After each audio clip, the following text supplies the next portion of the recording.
OG Diaz, may buwelta kay Rod Navarro Jr., dinepensahan si Coco Martin sa galit nito.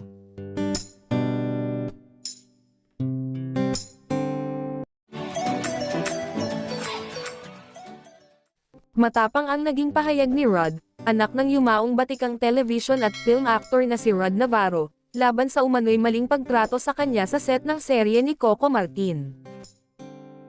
Dinepensahan ni OG Diaz si Coco Martin sa naging pahayag ni Rod Navarro Jr., na umano'y minura at pinahiya siya sa set ng serye ni Coco.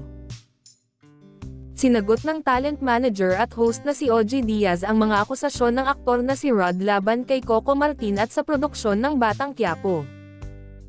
Sa isang post, inihayag ni OG na hindi niya personal na kilala si Rod at ngayon lamang niya nakita ang messages nito noong 2024, matapos mabanggit ang kanyang pangalan sa nauna nitong post.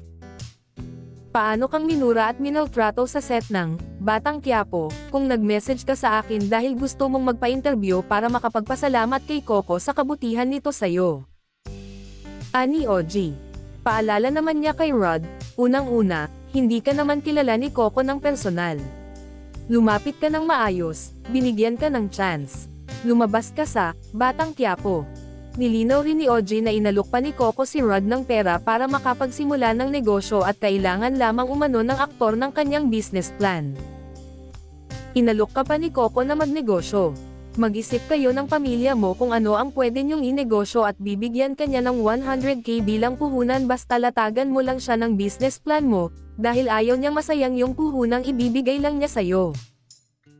Yung pera, nandun lang sa isang staff, pero 7 buwan nang anden yung pera, hindi mo raw kinukuha.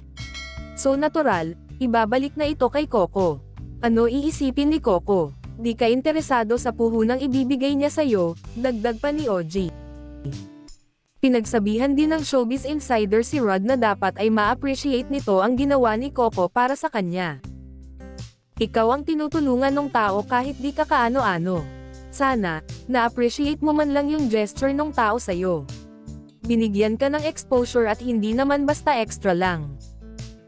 Tila taliwas din daw umano ang sinasabi ngayon ni Rod sa mga message nito kay OG, na gusto pang pasalamatan si Coco.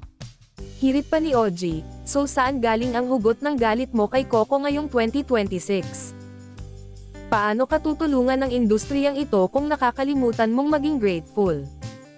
Wala pang reaksyon si Rod Navarro Jr. ukol dito at maging si Coco Martin.